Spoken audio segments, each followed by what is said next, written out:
Siyata Dishmaya, Masechet Yevamot, Daf Samech Aleph 61.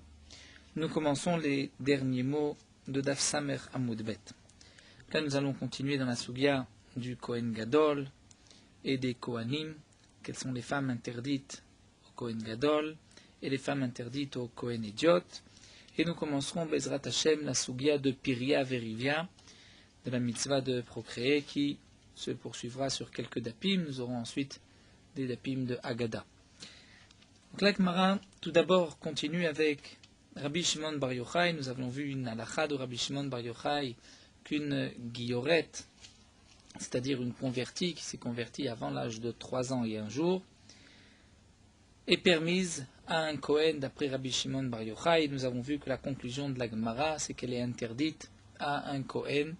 Donc toute convertie, même si elle s'est convertie avant l'âge de 3 ans et un jour, elle est interdite à un Kohen.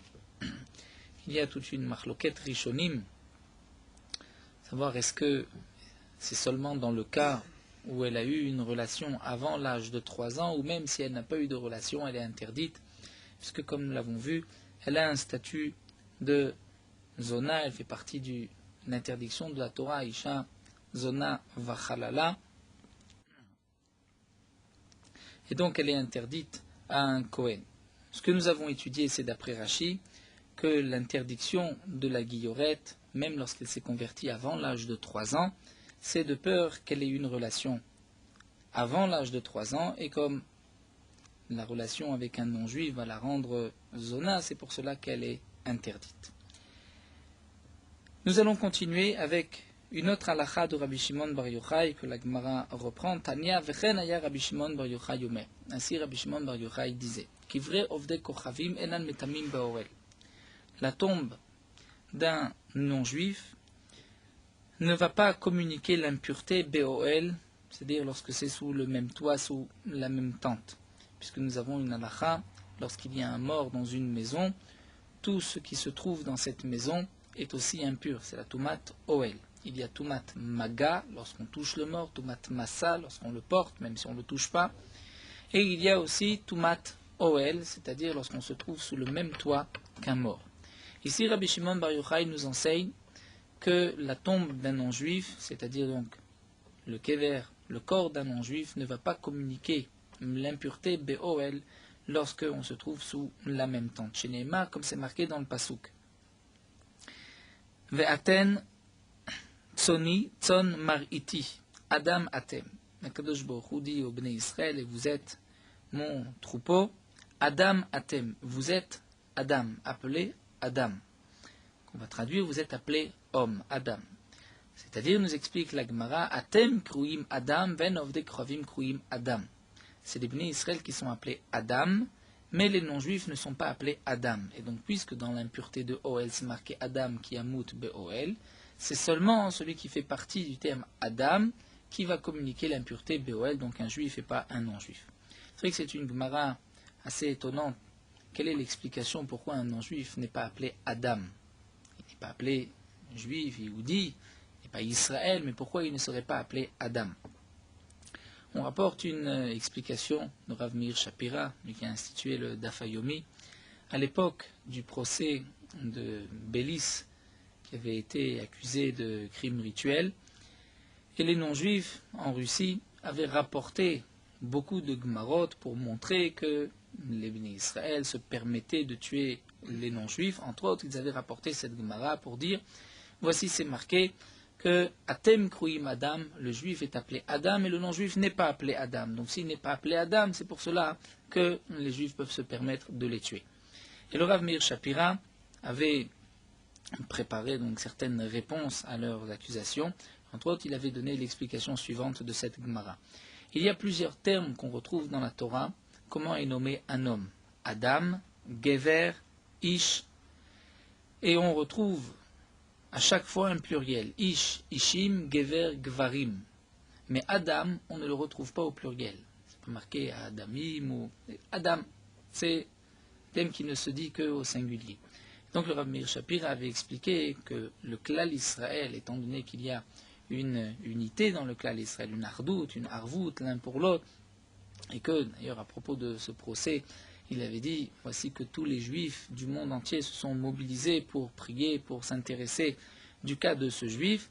C'est ce que la Torah veut nous enseigner ici, Atem Kruim Adam, c'est-à-dire le terme de Adam qui est singulier, qui en vérité représente une seule personne, c'est seulement le peuple d'Israël. Mais les non-juifs ne sont pas appelés Adam puisque chacun est éparpillé et il n'y a pas de hardout particulière ou de harvout, l'un n'est pas garant de l'autre.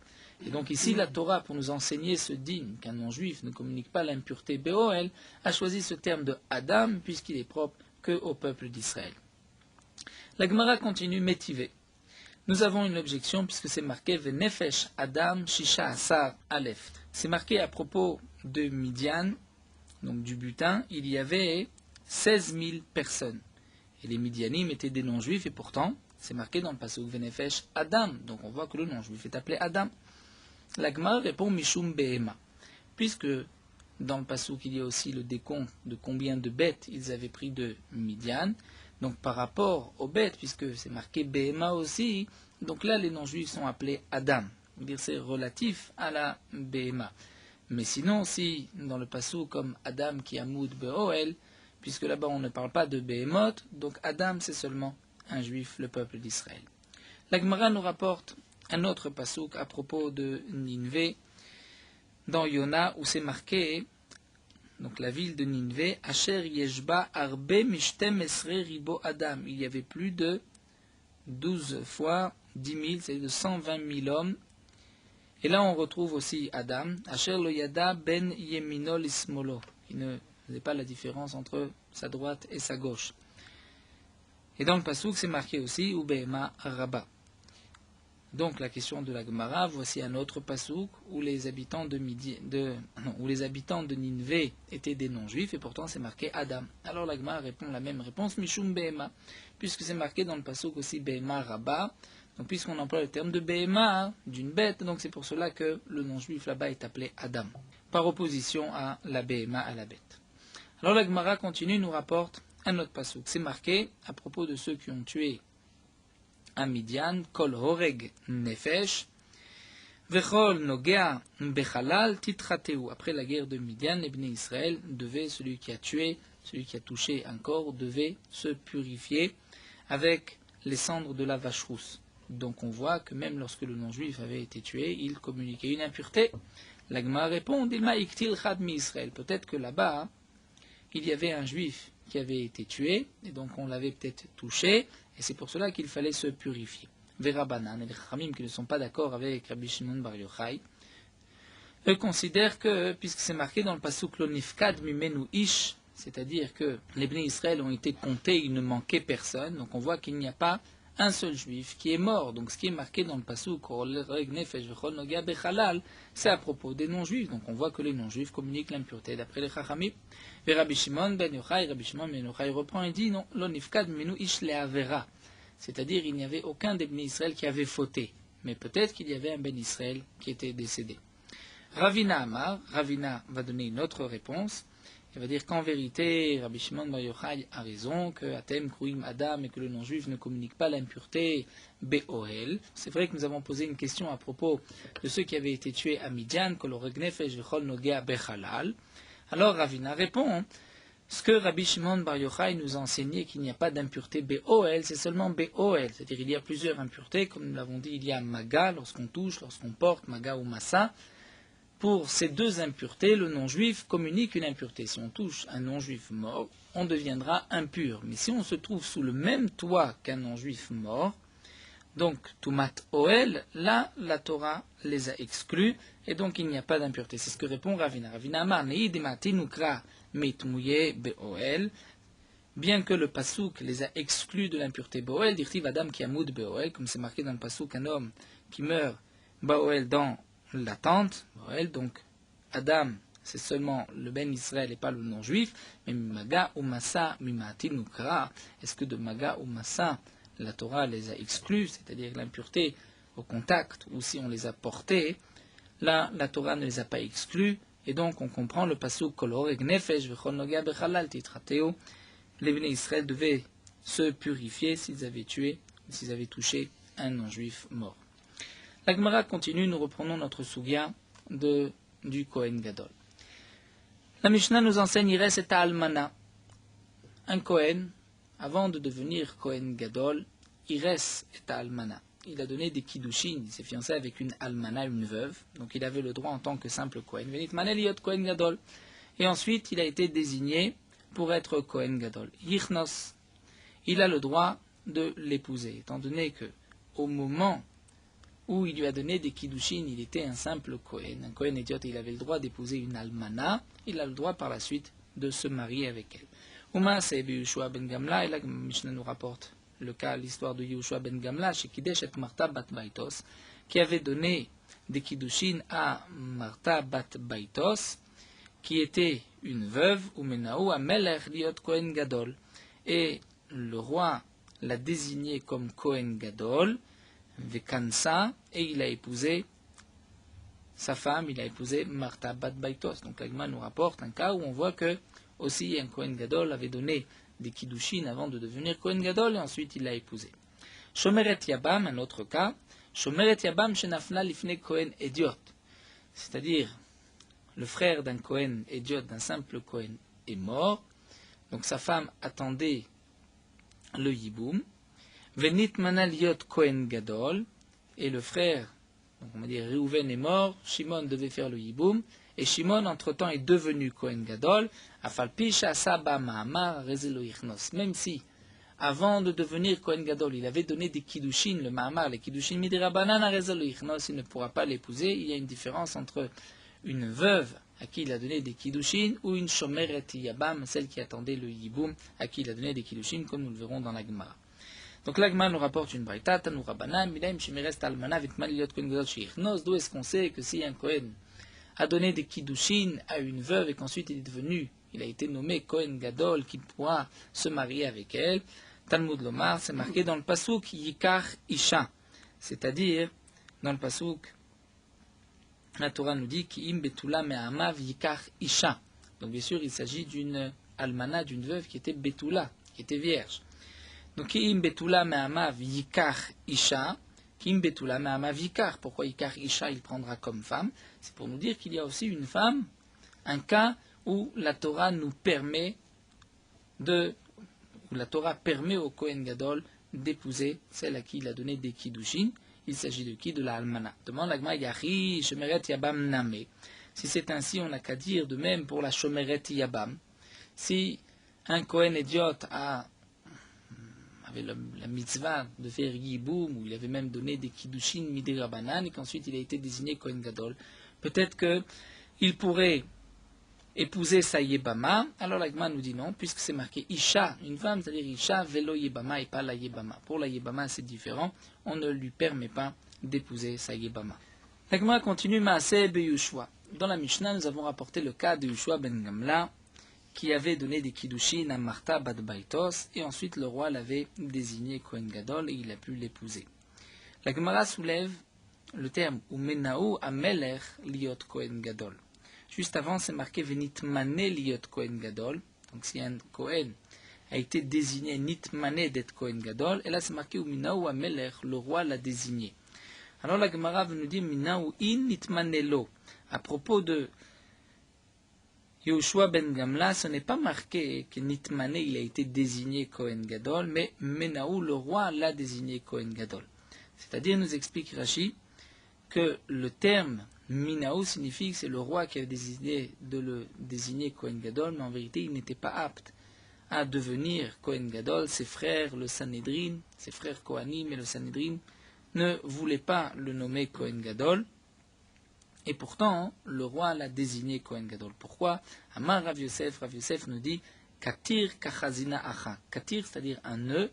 Je vois ici Kachazina, je vois un nœud, c'est-à-dire, comme nous explique Rashi, Kesher Shel Reshaim, un nœud, un lien de Reshaim. Il y a ici, comme le terme de Pasuk Kesher Reshaim, dire le lien entre les Reshaim, d'Amar Ravasi, comme nous dit Ravasi, Tarkava de Dinare, c'est-à-dire un poids de 3 kabim de dinar, Aïlele Martha bat Baitos le Yanaï Malka.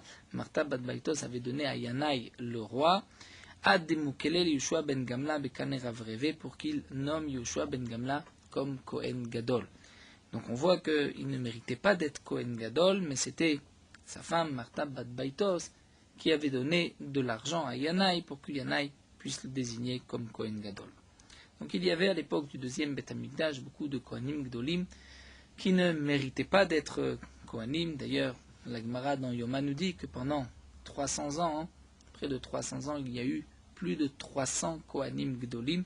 Et donc pendant 300 ans, bien que chaque année il y avait un Kohen Gadol qui mourait, ça n'a pas retenu tous ces Kohanim Gdolim de vouloir devenir Kohen Gadol.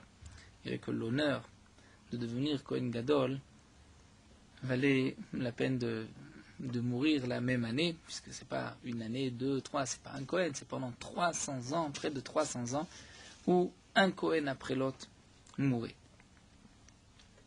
La Gemara continue avec une nouvelle Mishnah. Kohen Gadol Shemet Achiv, un Kohen Gadol Shemet Achiv, que son frère est mort. Donc le Kohen Gadol a-t-il la mitzvah du Yiboum, puisque c'est une almana, une veuve, et le Kohen Gadol ne peut pas épouser une veuve. Bien Choletz velo meyabem, il devra faire Chalitza et pas Yiboum.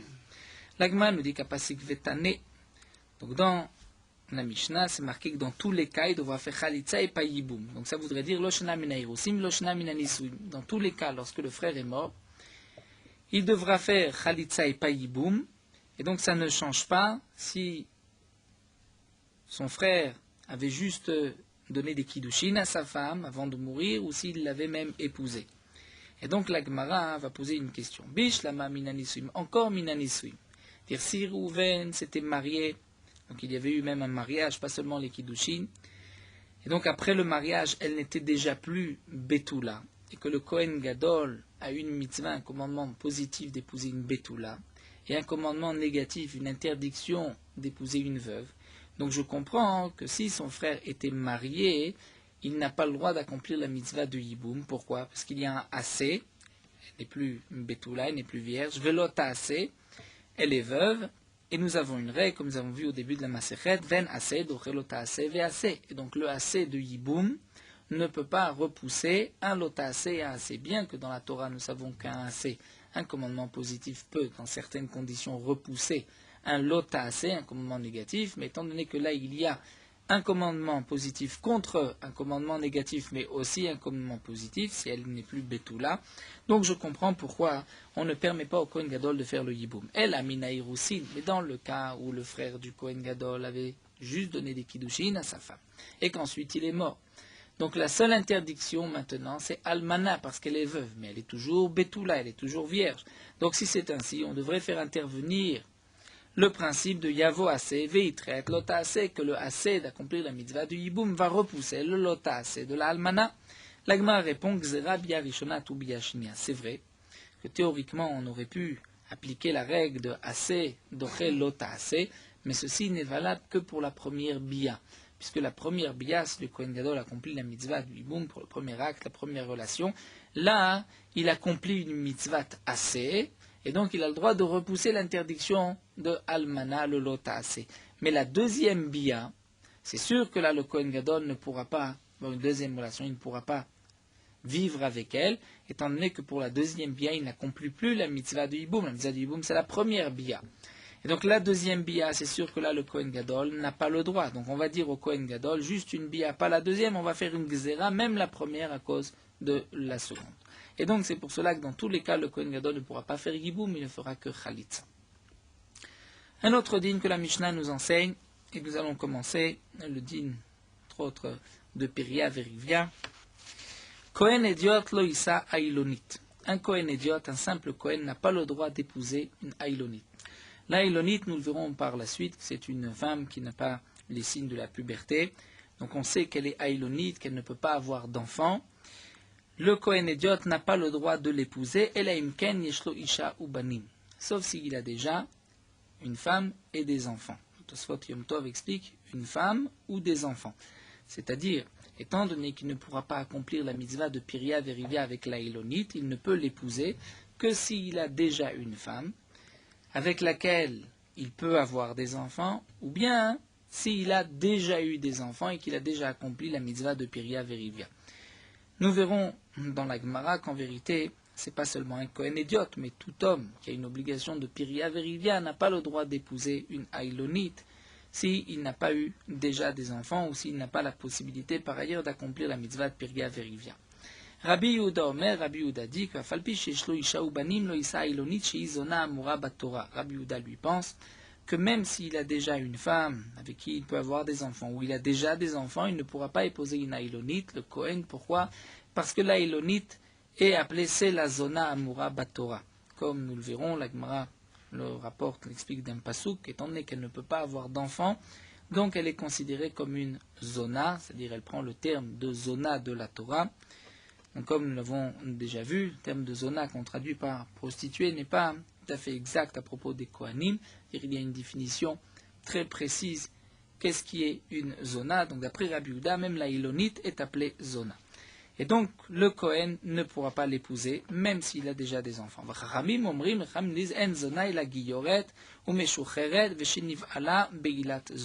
nous disent, qui est-ce qui est appelé zona? C'est la Guilloret, elle a converti, qui a eu, donc d'après Rashi, déjà auparavant une relation avec un non-juif, et donc elle a par cela eu le statut de zona, ou bien Meshoucheret, c'est-à-dire une servante qui a été affranchie, elle aussi, lorsqu'elle a eu une relation avec un Eved, avec un esclave, donc cet Eved l'a rendu zona, ou bien Sheniv Ala Beilat Znut, c'est-à-dire celle qui a eu une Beilat Znout, et comme l'explique Rashi ici, c'est-à-dire même une fille d'Israël qui a eu une relation avec un homme qui lui était interdit. De quelle interdiction exactement, nous verrons par la suite dans la Gemara. Alors la Gemara reprend Amarle Resh Galuta le Ravuna. Resh Galuta a posé la question suivante à Ravuna. Maïtama, pour quelle raison nous avons vu que le Kohen idiot ne peut pas épouser une Aïlonite? Ravuna répond Mishum Piria Verivia. Parce qu'il doit avoir des enfants, il a une mitzvah d'avoir des enfants, de procréer, donc s'il épouse une Aïlonite, il ne pourra pas avoir d'enfants. Alors demande la Gemara, demande Resh Galuta, si c'est ainsi, il y a Piria Verivia Kohanim ou les Mefagde, Israël ou Mefagde, pourquoi la Mishnah nous a dit que ce n'est qu'un Kohen idiot qui ne peut pas épouser une Aïlonite? Ça nous laisse sous-entendre qu'un Israël peut épouser une Aïlonite, même s'il ne peut pas avoir d'enfants par ailleurs. Pourtant, le Israël lui aussi a une obligation de Piria Verivia. Amarlé lui a répondu, en vérité, c'est vrai que dans la Mishnah, le premier din ne s'applique pas seulement au Kohen idiot. La Mishnah aurait pu dire tout homme, tout juif n'a pas le droit d'épouser une Aïlonite puisqu'il ne peut pas accomplir la mitzvah de Piria Verivia, sauf s'il a une autre femme avec qui il peut accomplir la mitzvah, ou bien il a eu déjà des enfants. Alors pourquoi c'est marqué Kohen idiot? Mishum de Kabael mitne sefa, puisque par la suite la Mishnah veut nous enseigner Rabbi Yehuda Omer afal pishish lo isha veyesh lo banim lo isa Aïlonite, puisque Rabbi Yehuda lui va interdire la Aïlonite même pour celui qui a déjà eu des enfants ou qui peut accomplir la mitzvah Piria Verivia. Pourquoi? Parce que chez Zona Amura Batora, parce qu'elle est appelée Zona. Et l'interdiction de Zona ne s'applique qu'aux Kohanim. Da Zona Kohanim ou les Mefagde, Israël ou Mefagde. Les Bnei Israël n'ont pas l'interdiction d'épouser la Zona qui est interdite aux Kohanim. Donc puisque d'après Rabbi Yehuda, l'interdiction d'une Aïlonite ne se rapporte que sur les Kohanim, donc c'est pour cela que Tanakama lui aussi a marqué les Kohanim ont le droit, ont l'interdiction donc, de se marier s'ils n'ont pas d'enfants avec une Aïlonite, mais c'est pour la raison de Piria Verivia. C'est vrai que le Tana aurait pu marquer tout Israël, mais puisque Rabbi Yehuda lui va interdire aux Kohanim, donc le Tana aussi a commencé par les Kohanim, et c'est vrai que n'importe quel Israël qui a une mitzvah de Piria Verivia ne pourra pas épouser une Aïlonite, sauf s'il peut accomplir la mitzvah de Piria Verivia par ailleurs. Donc Mishum Machi Katane Kohen, c'est pour cela que c'est marqué Kohen dans la Mishnah. Amar Ravuna continue et nous dit Maïtama de Rabbi Yehuda, quelle est la raison de Rabbi Yehuda, pourquoi la Aïlonite est appelée une zona? Dirti, puisque c'est marqué dans le pasuk Ve'achlu velo yizbaou, hiznu velo yifrotsu. Ils vont manger, ils ne vont pas être rassasiés, hiznu, ils vont avoir des relations, velo yifrotsu, et ils ne vont pas avoir d'enfants, ils ne vont pas pouvoir s'éparpiller comme Ufarat Stayama Vakedma, comme nous dit le Maharav Miranjbo. Donc on voit que la Torah ici emploie le terme de hiznu, de znout, lorsque lo yifrotsu, lorsque cette relation ne va pas amener d'enfants. Donc kol biya she'en ba pirtza en aila beilat znout. D'après Rabbi Yehuda, toute biya qui ne peut pas amener à des enfants est considérée comme une beilat znout. Tosfot pose la question, c'est ainsi avec une ktana, nous avons vu qu'un homme peut épouser une petite fille de moins de 12 ans, fille de moins de 12 ans ne peut pas avoir d'enfants, c'est vrai, dit Tosfot, mais comme par la suite, lorsqu'elle grandirait, elle pourra avoir des enfants, donc elle ne fait pas partie de cette interdiction. Mais une femme, une aïlonite, qui ne pourra pas avoir d'enfants, donc là, dans ce cas-là, c'est considéré comme une Beilat Znout, et d'après Rabbi Yehuda, c'est ça l'interdiction de la Torah de Isha Zona Vachalala. Tanya, Rabbi Eliezer Omer. La Gemara nous rapporte une braïta. Rabbi Eliezer dit Kohen lo isa et ktana. Un Kohen n'a pas le droit d'épouser une ktana, c'est-à-dire une fille avant l'âge de 12 ans. Hamale Rafrizda le Rabba. Rafrizda a dit à Rabba Pok ayenba. Sor va chercher l'explication de cet enseignement de Rabbi Eliezer, de l'Eurta, parce que le soir, Ba'ela Ravuna Mina Ravuna, ce soir Ravuna va te poser la question, va te demander cette braïta. Nafak Ayenba. Donc Rabba est sorti à chercher l'explication de Rabbi Eliezer, et il a dit que Rabbi Eliezer, ça va là que Rabbi Meir, et ça va là que Rabbi Yehuda. Rabbi Eliezer qui a enseigné qu'un Kohen ne peut pas épouser une Ktana, parce qu'il pense comme Rabbi Meir et comme Rabbi Yehuda. C'est-à-dire, ça va là que Rabbi Meir, de Chayish le Miuta. Mais ça va là que Rabbi Yehuda, d'Amar Ailonit Zona Havia. Nous avons une marloquette connue dans le chasse entre Rabbi Meir et les Chachamim. Est-ce qu'on doit tenir compte de la majorité ou on doit aussi tenir compte de la minorité? D'après Rabbi Meir, Chayish le Miuta, on doit tenir compte de la minorité. Donc lorsque nous avons maintenant une Ktana, une fille de moins de 12 ans, nous ne savons pas encore si elle sera aïlonite ou pas. Mais la majorité des filles ne sont pas aïlonites. Donc si on tient compte de la majorité du Rov, on devrait dire, on n'est pas Rochège, elle est certainement une fille normale qui pourra avoir des enfants, et donc le Kohen peut l'épouser. Mais d'après Rabbi Meir, étant donné qu'on tient compte de la minorité, on va se dire peut-être que cette Ktana fait partie de la minorité et qu'elle sera aïlonite. Et puisque Rabbi Eliezer pense aussi, il savait que Rabbi Yehuda qui a dit qu'aïlonite zona havia, donc maintenant, le Kohen ne peut pas épouser une Ktana de peur qu'elle soit aïlonite, et l'aïlonite a un statut de zona, étant donné qu'elle ne peut pas avoir d'enfant. Même si elle n'a pas eu de relation auparavant, elle se marie avec un Kohen, elle est appelée zona puisqu'elle ne peut pas avoir d'enfant comme nous l'avons vu. Donc la Gemara nous a donné l'explication de Rabba. Rabbi Eliezer pense comme Rabbi Meir et comme Rabbi Yehuda. Mais la Gemara s'étonne sur ces deux points. D'abord, est-ce que Rabbi Eliezer pense comme Rabbi Meir? Nous allons voir le contraire. Et ensuite, est-ce qu'il pense comme Rabbi Yehuda? Nous allons voir aussi le contraire. Ok, Rabbi Meir, Misavarla, demande la Gemara, est-ce que Rabbi Eliezer pense comme Rabbi Meir? Va Tanya. Pourtant, nous avons une braïta. Katan v'ktana lo chotzim v'lo miyabmim dit Rabbi Meir. Rabbi Meir pense qu'un katan une ktana, c'est-à-dire Réhouven était marié avec une fille de moins de 12 ans, une ktana. Réhouven meurt, sa femme doit faire le yiboum. Réhouven a laissé un frère qui a moins de 13 ans, il est katan. Est-ce qu'il peut accomplir la mitzvah du yiboum avec cette ktana ou pas? Donc ils vont maintenant se marier, ils vont grandir ensemble. Eh bien non, lo choltzim lo miami, ils ne pourront pas faire ni chalitza ni yiboum. C'est-à-dire même s'il veut lui faire maintenant chalitza, il ne pourra pas. Ce sont les paroles de Rabbi Meir. Amroulo le Rabbi Meir, on a dit à Rabbi Meir. Encore, lo choltzin, on comprend. Il y a fait amarta shen choltzin, nous sommes d'accord avec toi que le katan ne peut pas faire chalitza. Pourquoi? C'est marqué dans la Torah, ish. Veim lo yachpotz aish, dit la Torah. Si l'homme, le frère, ne veut pas l'épouser. Donc puisque c'est marqué ish, ish c'est seulement à partir de la bar mitzvah de 13 ans. Donc un katan ne peut pas faire chalitza. Si un katan, un enfant de moins de 13 ans, fait chalitza, sa chalitza n'est pas valable. Donc la katana n'a pas reçu de chalitza, n'est pas permise. De même, on dira au makshinan isha le ish. On fait un ekesh entre l'homme et la femme. De la même manière que le ish qui doit faire chalitza doit avoir au moins 13 ans.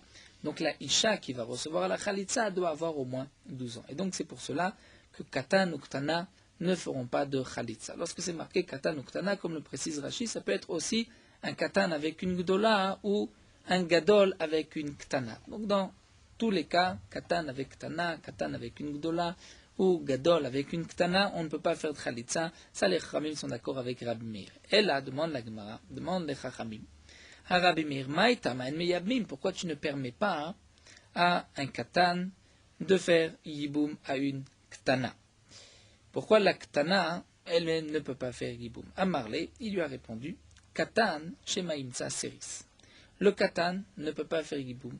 Shema imtsa seris, de peur que le katan, lorsqu'il grandira, on va s'apercevoir qu'il est un eunuque. Et donc, il a une interdiction d'accomplir la mitzvah de yiboum, puisque lui ne peut pas donner de descendance à son frère. L'aktana, si la yébama a moins de 12 ans, pourquoi elle ne peut pas faire yiboum? Shema timtsa ailonit, de peur que elle, aussi lorsqu'elle grandisse, il s'avère qu'elle est ailonite, donc stérile, ne peut pas avoir d'enfant, venintsu pogim berva. Et donc ceux qui vont accomplir la mitzvah de yiboum vont transgresser, ou même avoir une relation avec une herva, puisque si on ne peut pas accomplir la mitzvah du yiboum, l'interdiction de la yébama, qui est la femme de son frère, est maintenue. Donc pogim berva. Vetania. Et nous avons une braïta. Donc là, nous avons vu que d'après Rabbi Meir, la raison pour laquelle une ktana ne peut pas faire yiboum, c'est parce qu'on craint peut-être qu'elle va être ailonite. Et nous avons pourtant une braïta qui dit ktana mitia bemed vena choletzet divrei Rabbi Eliezer, que la ktana peut faire yiboum mais ne peut pas faire chalitza d'après Rabbi Eliezer. Donc Rabbi Eliezer pense comme les chachamim, ne pense pas comme Rabbi Meir. On ne craint pas que la ktana soit ailonite. On ne tient pas compte du miout, de la minorité. On va dire que certainement elle fait partie de la majorité, et donc la ktana peut faire yiboum d'après Rabbi Eliezer. Elle ne peut pas faire chalitza, puisque de la même manière qu'il faut que le garçon soit ish, la fille doit être isha, mais yiboum, elle peut faire yiboum. Donc nous voyons que Rabbi Eliezer ne pense pas comme Rabbi Meir. De plus, ou que Rabbi Yehuda, mais savoir là, nous avons dit plus haut que Rabbi Eliezer pense comme Rabbi Meir et comme Rabbi Yehuda. Donc nous avons vu qu'il ne pense pas comme Rabbi Meir. On voit qu'il ne pense pas non plus comme Rabbi Yehuda. Vatania, nous avons une braïta. Donc là, la braïta va nous rapporter exactement la marloquette entre les Tanaïm. Quelle est la signification d'une zona qui est interdite aux Kohanim? Zona, zona kishma divrei Rabbi Eliezer. Zona, que signifie une zona d'après Rabbi Eliezer? C'est zona kishma, comme son nom. C'est-à-dire, nous explique Rashi, zona kishma, c'est une femme qui va dévier, c'est-à-dire, elle va transgresser, elle est femme mariée, échetish, et elle va avoir une relation avec un autre homme. Donc d'après Rabbi Eliezer, la définition de zona, c'est une échetish. Rabbi Akiva Omer, Rabbi Akiva nous dit, zona zom mufkeret. La zona, c'est celle qui se livre à tout homme, même si elle n'est pas mariée. Donc une pnouya est considérée comme une zona, d'après Rabbi Akiva, mais seulement, comme le précise Rashi, si elle a l'habitude de se livrer à tout homme, et pas lorsque c'est une seule bia. Une seule bia ne la rend pas zona d'après Rabbi Akiva. Rabbi Matia ben Charash Omer, Rabbi Matia ben Charash dit, afilu alar ba'ala la shkota, même si son mari avait soupçonné, donc sa femme, de sota, qu'elle l'ait trompée, qu'elle a commis un adultère, donc il est monté avec elle à Yerushalayim, au grand Beddin, pour lui faire boire la potion de sota. Ou Baalea Bader, et sur le chemin, le mari a une relation avec elle alors qu'il n'avait pas le droit, puisque dès que le mari a soupçonné sa femme et qu'il l'a averti qu'ensuite elle s'est isolée, il a une interdiction de vivre avec elle, il doit lui donner à boire les mesota. Donc si en chemin il a une relation avec elle, il a transgressé Asa Azona, elle devient Zona, puisqu'elle a transgressé une interdiction de la Torah. Et donc si ensuite le mari meurt, elle sera interdite à un Kohen. Bien qu'un Kohen a le droit d'épouser une almana, une veuve, mais là, elle va avoir le statut de Zona. Rabbi Yehuda Omer, Zona zo ailonit. Là, nous retrouvons Rabbi Yehuda qui dit que Zona, c'est une ailonit. Vachachamim omrim, en Zona ela giyoret ou mishucheret veshinvala beilat znut. D'après les Chachamim, quelle est la femme qui est considérée comme Zona? C'est Giyoret, la convertie, puisqu'elle a peut-être eu une relation avec un non-juif alors qu'elle était non-juive, ou meshucheret, ou bien une servante qui a été libérée, là aussi, peut-être qu'elle a eu une relation avec un esclave, et donc, puisque le non-juif et l'esclave n'ont pas de kiddushin, de lien de kiddushin, donc elle a un statut de zona, ou encore shenivala beilat znut, si elle a eu une beilat znut, c'est-à-dire elle a eu une relation interdite.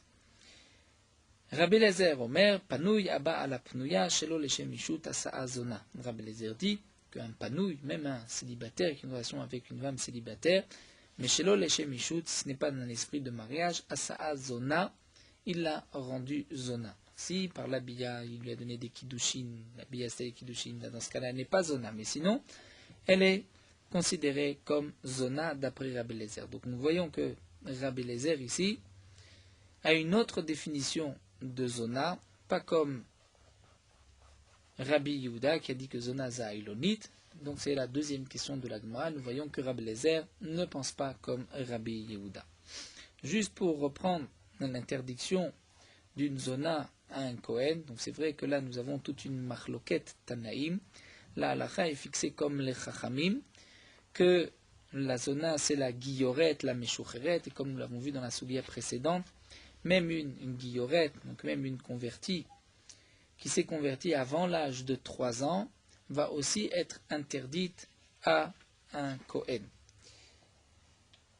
Quelle est la raison d'une guillorette qui s'est convertie avant 3 ans, pourquoi elle va être interdite? Donc là aussi nous avons une marloquette rishonim, est-ce que c'est seulement dans le cas où elle a eu une relation avant 3 ans, ou même si elle n'en a pas eu?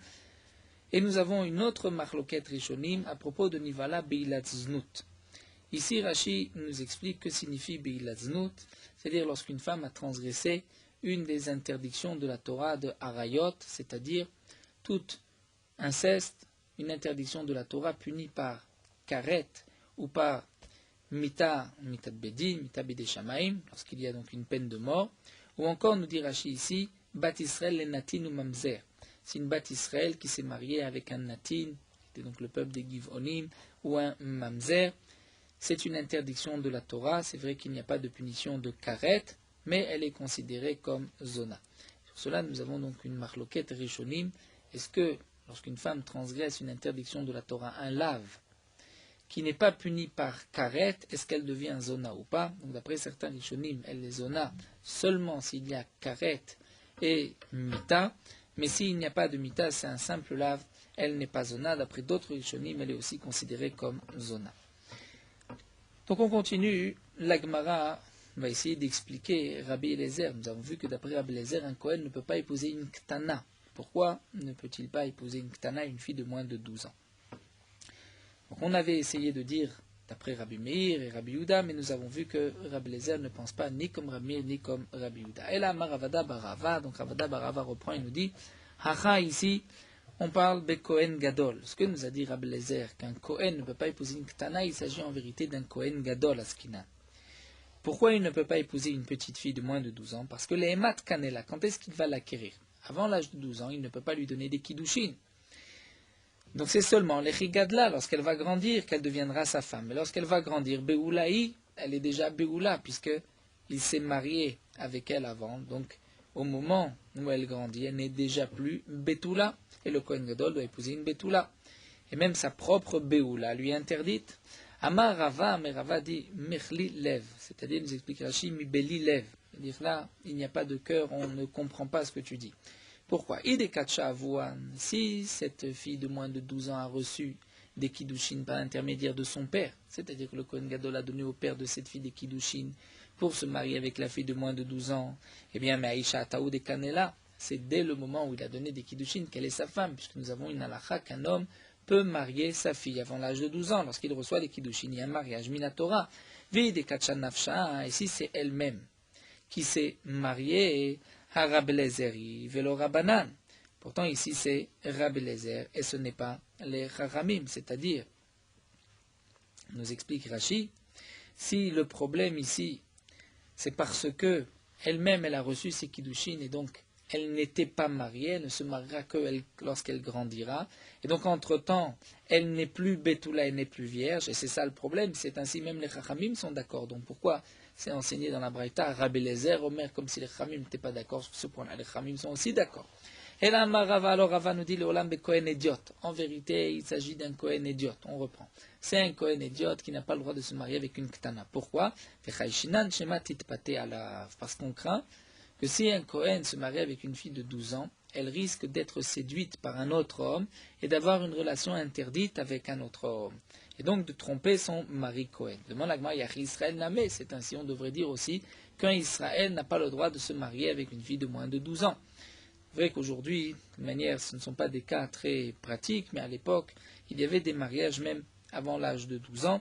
Donc l'Agmara demande, un Israël aussi, on devrait lui interdire de se marier avec une fille de moins de 12 ans, puisqu'elle risque d'être séduite, de tromper son mari. L'Agma répond, Petouye ktana onesu. Nous avons une règle que si une fille d'avant 12 ans, une fille de moins de 12 ans, a été séduite, s'est fait séduire, ceci n'est pas considéré comme une séduction, c'est considéré comme un onès, comme un cas de force majeure. Pourquoi? Puisque jusqu'à l'âge de 12 ans, elle n'a pas suffisamment de date pour comprendre, et donc même lorsqu'elle a été séduite, en vérité, c'est un cas de onès.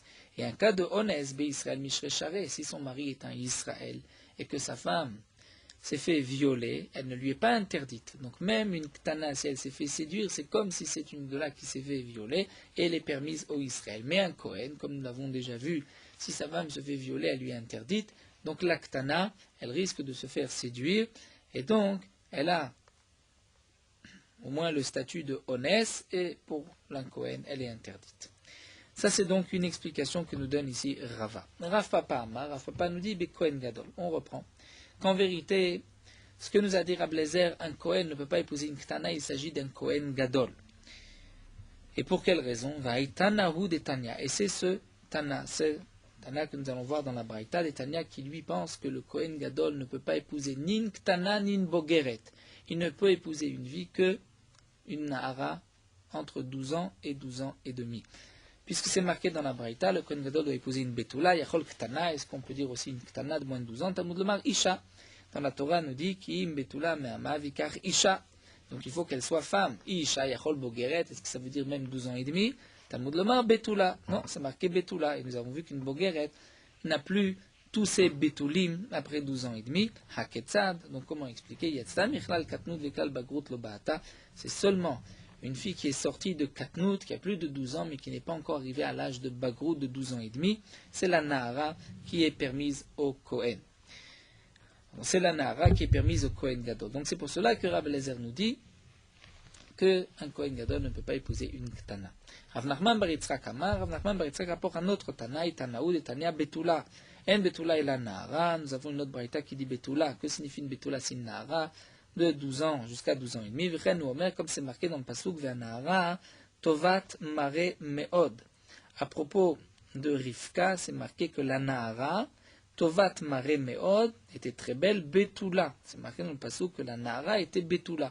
Donc on voit que Betula, qui est marqué à propos de Rivka, c'est lorsqu'elle était Nahara.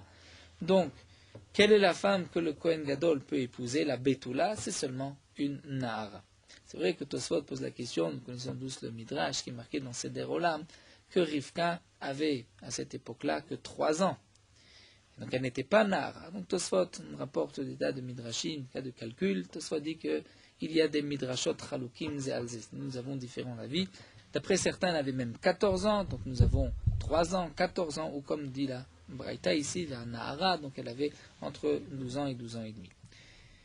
Nous terminons avec Rabbi Elazar. Rabbi Elazar, Omer Panou Yabal Apnoe Shole Shemishut Asa Zona. Nous avons vu dans la Braïta, dans la définition d'une zona, que d'après Rabbi Elazar, un Panou Yabal Apnoya, donc même un célibataire avec femme célibataire, Shelo Shemishut, elle devient zona. Amar Rav Amram en alacha ki Rabbi Elazar. Rav Amram nous dit, l'alacha n'est pas comme Rabbi Elazar. Donc nous allons nous arrêter ici à la Mishnah et nous reprendrons Bezrat Hashem la Sugia de Peria Verivia. Meorot alacha daf samech alef. Le shiur que nous avons vu de Kesher Agoudal, c'est-à-dire de placer le trou à une certaine distance du coin de l'habit, donc pas trop proche du bord, pas trop loin non plus, ceci doit se faire au moment où on va placer les tzitzit dans l'habit, comme c'est marqué dans la Torah, Vasulahem tzitzit, au moment où on va mettre les tzitzit. Si, après avoir mis les tzitzit dans le trou et que le trou avait été placé à l'endroit adéquat, si ensuite les mesures ont changé, ce n'est pas grave, ce n'est pas me'akev. C'est-à-dire dans le cas où on avait fait un trou au bon endroit, mais qu'ensuite les fils du talit, c'est-à-dire le talit s'est retréci sur les bords, il y a certains fils qui sont partis, qui sont tombés, eh bien, malgré tout, étant donné qu'au moment où on avait mis les tzitzit, on avait mis c'était caché puisque le trou était à la bonne place, même si ensuite c'est moins que le kécher agoudal, c'est caché.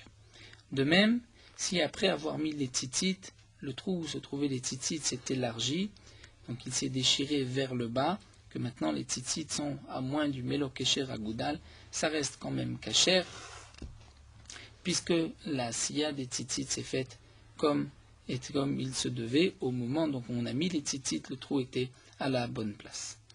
C'est pas seulement si on a terminé complètement le tzitzit, même si on a fait juste un nœud et une seule roulia, c'est-à-dire qu'on a entouré avec le fil, long fil, tous les autres fils, et qu'ensuite le trou s'est déchiré et qu'il y a moins que Melo Kesher Agoudal, c'est quand même kasher.